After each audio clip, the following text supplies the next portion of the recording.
Le Nasdaq qui a retrouvé des couleurs, hein, qui est dans une tendance haussière de court terme. Alors que dire sur le Nasdaq, hein, parce qu'effectivement, des inquiétudes, on navigue entre inquiétude et espoir. En fait, en réalité, il y a quelques jours, on avait de grandes inquiétudes à l'endroit des banques américaines, donc inévitablement, eh bien, ça pesait sur les indices. Depuis ce matin, eh bien, finalement, non, l'espoir de nouveau est revenu. La rencontre entre Xi Jinping et Trump pourrait apporter un peu de catalyseur à la hausse. La poursuite de l'assouplissement monétaire américain également, les perspectives de baisse de taux directeurs également. Donc voilà. Qu'est-ce que vous nous conseillez là? Effectivement, on est sur des zones critiques pareilles, sur des niveaux où on a envie de prendre ses bénéfices, mais d'un autre côté, il y a quand même un environnement hyper porteur qui pourrait nous freiner dans cette velléité. Qu'est-ce que vous nous conseillez de faire, Ludovic? Alors moi, vous savez, généralement quand je vois des bougies journalières relativement puissantes, comme on a eu ce fameux vendredi, quand Donald Trump a annoncé en fait cette fameuse surtaxation, enfin cette taxation des 100% sur les droits commerciaux. Alors les droits commerciaux entre la Chine et les États-Unis. Bon, quand on a un tel mouvement, normalement, il n'y a pas de doute. Quand c'est voilà, quand c'est vraiment appuyé, que c'est ancré, le lundi, vous prenez, ça part à la gap baissier, c'est direct. Là, on s'est retrouvé avec un gap haussier, donc les marchés pas inquiets. Dans la semaine, on a eu cette histoire des deux banques là, dont ils ont eu un souci. Tout le monde a commencé à se dire, oh là, ça y est, on revient en 2008, on va avoir un peu le même système. Bon, ben, ça a duré quoi? Une journée. Bon, bref, je ne sais pas ce qui fait peur au marché indice aujourd'hui. Franchement, je ne sais pas. Pas grand-chose apparemment. Donc, ben, on va rester dans le sens haussier, puisque si je regarde, alors ça vous le savez, j'en avais déjà parlé une fois, comme je traite beaucoup sur le long terme, sur les systèmes des vagues d'Elliott, eh ben, effectivement, il me manque un dernier mouvement haussier, qui peut durer, hein. Alors, jusqu'à quand? J'ai des targets, évidemment. Et là, très clairement, bah, vu ce qu'ils sont en train de mettre en place, j'ai envie de dire que bah, la zone d'ATH à 25 394, donc sur les cours futurs, si ce niveau est cassé, bon, il n'y a pas de doute, hein. Voilà, j'ai toute une petite zone au-dessus, hein, qui peut déjà peut-être bloquer. C'est 25 467, 25 627, voilà. Si ça c'est transpercé en clôture, bon, effectivement, on a un beau target, un magnifique target aux alentours des 26 276, voire les 26 536. Alors, comment ça se passe?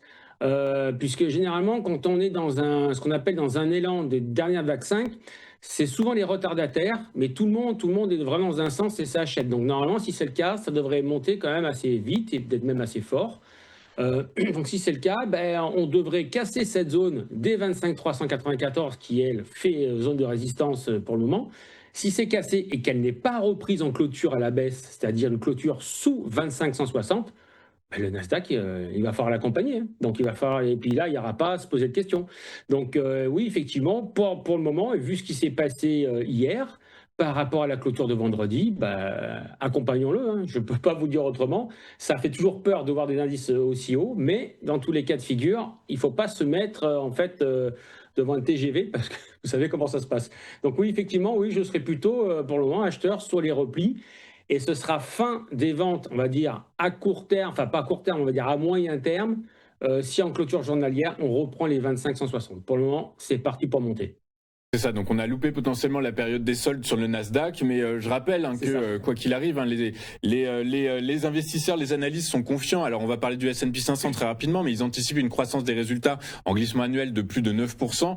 Donc voilà, c'est solide, on s'appuie pas sur du vent, hein. Il y a la fin du shutdown qui est évoquée de plus en plus, hein. Donc voilà, c'est quand même du concret. La saison des résultats américains est plutôt bonne hein, dans l'ensemble. Les banques ont publié des résultats solides.